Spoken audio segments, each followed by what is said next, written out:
So guys, dito kami ngayon sa fishing area. So kararating lang namin. So marami lang nauna sa amin. So na kasi namin.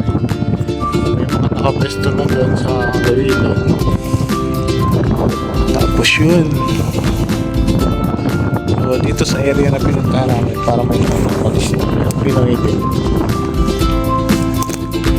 So malawak na ilog to.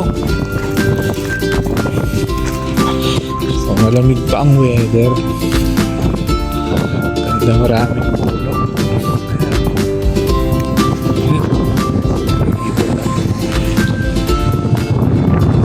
Pero hindi sila nag-fish.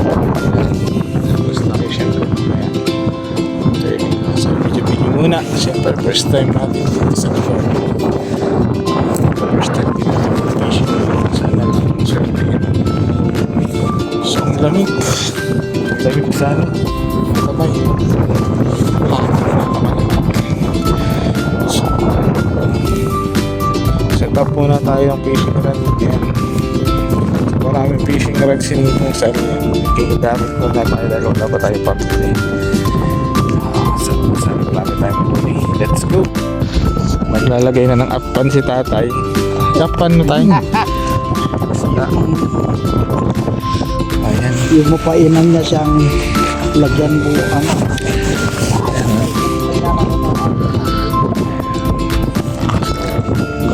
Pwede na si tatay. Ang bilis maglagay ng apan. Saan naman nalagay? Dalawang sima sa isang rod. Ayan. So lawak yun. So okay, tayo naman maglalagay. Bilis na maglagay ng apan. Nabibili na rin ng mga pain dito. Frozen. Frozen fish.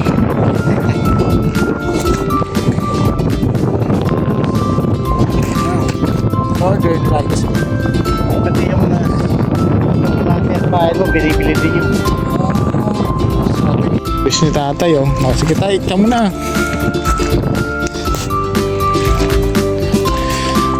Kitakman o malayo ti abutin na.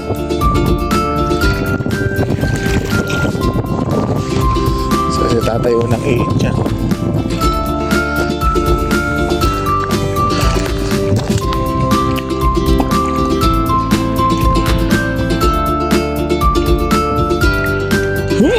Layo ah. Yun. Lapit pa daw yun. Saan naman? Ninong. Oh, yun mas malayo. Wow. Ayun. Ready na sila. Listahan ko yun na. Magkapit ko. So punta na tayo sa Naman District. Basta na ako ng tatlo. Lamig pala dito guys. Basta kami.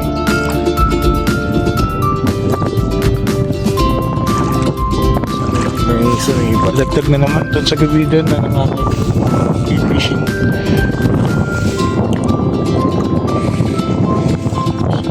Maganda siguro dito lalo sa summer kasi wala pa mga tao ng mga puno.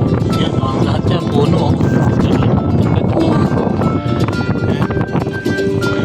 A few moments later. Nahuli na si Ninang Sal. Laki ah. Oh. Oh, ang laki. Aha! So kataon-taon yan Ninong. Ha? Kataon-taon yan na size. Ayos lang yung size na yan. Okay, ang laki. Mga Fish. Makarel. ikarel. Picarel, wala picarel yan. Unang huli, si Ninong pa lang nakahuli sa amin. So ang laki. Yung loop doon sa dulo. Pakisuot mo yan sa doon sa loop. Okay. A few moments later. So nakuha na rin si tatay. Wow! Gold eye. So sabi ko na nga ba according sa pinakamatagal. What? So Anak. ganda oh. Yan. Nice tatay. May nag-strike na rin kay tatay so ako na lang wala. So So, Sana. Sa akin na pinakamalaki. Yan to yung kay Ninong Sal. Oh. Ganun talaga. Tsaga-tsaga. So, siguro mga around 7 PM may Let's go. Let's try again. So, may nahuli na silang dalawa. Ako na lang wala. Oh.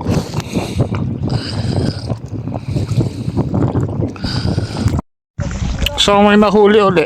Yan. So, hindi kaya nagbate, abot sa size yan. Kailangan ibalik. Yan. kailangan na minimum 13 and a half inches. 13 Wala and a pa half yan. inches daw, sabi ni Nino. So, ibabalik. Kailangan ibalik Para lumaki. para lumaki pa. Yan. Iya. Pero pag sa Pilipinas yan, wala na. Ay, oo. Inuli na nila. Iihaw ka agad yan. Sagit pa, magpalaki ka. Ibon. So, wala mo tayong mahuli, kaya ibon muna ang paglibangan natin. Ibon, no? Pelican bird. Yung... Ito nyo yan. Ang gandang ibon. A few moments later. Laki! Tayo, laki! Yeah. So may nahuli tayo guys. Yan. Ang laki. Ang laki ha. Sobrang laki. Yan. Ang laki na yung strike sa atin. Pero kita mo sa lawit lang O yan lang Kamuntik makawalo ulit. Yes! Nakasunod tayo. Laki. Sobrang haba Thank you Lord. So ayun na nga guys, hanggang dito na lang uli ang aming fishing adventure. So yun, may mga nakilala kami bagong mga Pinoy dito. So hanggang susunod ulit na fishing adventure namin. Sana ay supportan nyo ulit kami at sana ay manood ulit kayo ng aking video. Salamat! Ingat-ingat na lang tayong lahat.